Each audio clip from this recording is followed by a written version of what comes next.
All right, former CIA Deputy Director Mike Morrell testified that politics were not a factor when changing the Benghazi talking points. We did not deliberately downplay the role of terrorists in the Benghazi attack in our analysis or in the talking points. The changes I made were fully consistent with what our analysts believed at the time. Period. So why did the White House continue to blame a YouTube video for weeks when the station chief in Libya said that was not true? And why does he go with analysts instead of eyewitnesses? Sean Smith was one of 4 Americans killed in that attack. His uncle, Michael Ingmeyer, joins us again. Michael, you watched Michael Morrell speak. He wanted to defend himself in open court, open forum. What do you think of his performance and explanation? I'll give him a D-. What bothers you most? What bothers me most, in the sense that it's like, let's articulate it in the sense that he said, well, it could have been a protest and it could have been a terrorist attack. It's like, it's a floor wax, it's a dessert topping. You know, come on.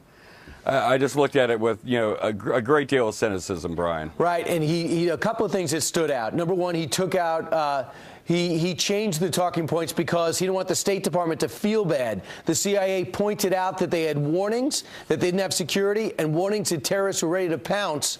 He was going to put that in the report. He took it out because he would have put the State Department in a bad light. Yeah, exactly. Trying to preserve the sensitivity of Hillary Clinton. Isn't that wonderful? Well, he says politics didn't play a role in it, but let's listen to him explain why he took the word Islamic out of the next to the word extremist. Listen. I took out the word Islamic in front of extremist. I took it out because we were dealing with protests and demonstrations across much of the Muslim world as a result of the video. And the last thing I wanted to do was to do anything to further inflame those passions. The second reason I took it out is because what other kind of extremists are there in Libya? Really? Do you buy that? Well, the thing I'm finding most consistent about the Obama administration and its personnel is that they treat the truth like a virus that they're desperately seeking not to catch. And that's just offensive. Politics played a huge role in the changing of the talking points and the rhetoric that they were spouting for 2 weeks after my nephew and 3 other Americans were murdered. Right. And what I think I understand bothers you most, Michael, is we don't know who did it, and we know that no one's been arrested and no one's been killed because of it.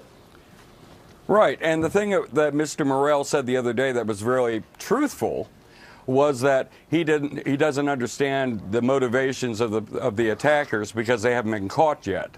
Well, I'm challenging President Obama to fulfill his promise to the families of these 4 Americans and catch these murderers. I'm tired of the rhetoric.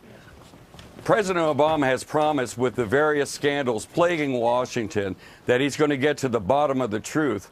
Well, he should be a derriere analysis at this point, Analyst, rather, excuse me. Right. I understand your frustration, Michael. Thanks for joining us, and we'll see if America is as curious about what happened that day as you and I are.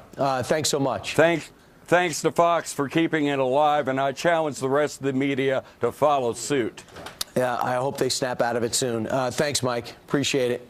You're welcome. Thank you, Brian. All right.